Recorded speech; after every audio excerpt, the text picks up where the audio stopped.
So wait, let me show you the real Tepache recipe so that you can finally heal your gut and start shrinking your waist. For reference, this is how big my tummy once was. This is how thick I used to be, and I was able to shrink my waist in less than 6 months when I started incorporating fermented food into my meals. Fermented food is very rich in probiotic. It's very good for your gut. It's going to help you go to toilet very often, and when you're going to the toilet often, you're not going to have backed up poop. There's not going to be bloating. There's not going to be gas. Aside from that, it's also very good for your immune system. It's good for your vagina because it's going to help you get rid of UTI. All these healthy bacteria is going to help you get rid of UTI. So the first thing we're going to do is peel the back and wash our pineapple with baking soda. So all you need to do, you need ginger. So you grate your ginger into smaller pieces so that it can. And now we're adding cinnamon and star anise. Make sure your cinnamon is Ceylon cinnamon. And if you don't have cinnamon, you don't have star anise, you can use clove.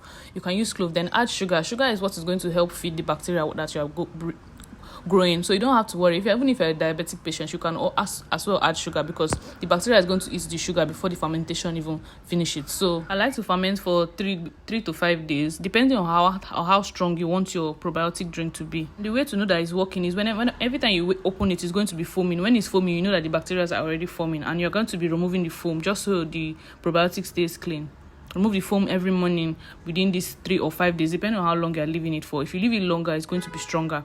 I left mine for 3 days, and after 3 days, it was already ready to drink because currently the weather is hot.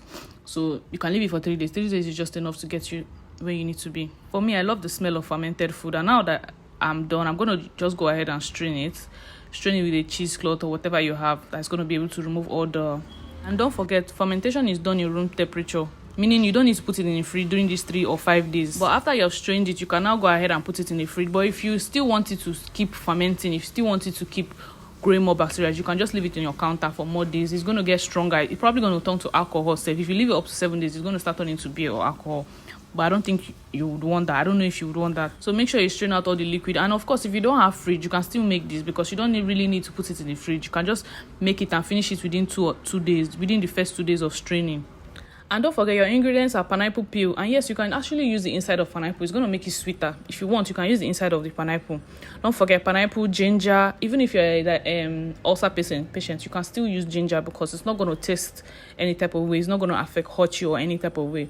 So ginger is advisable because it's what's going to help your belly reduce bloating a lot. And it's going to help shrink it as well. Don't forget to subscribe for more recipes like this. See you.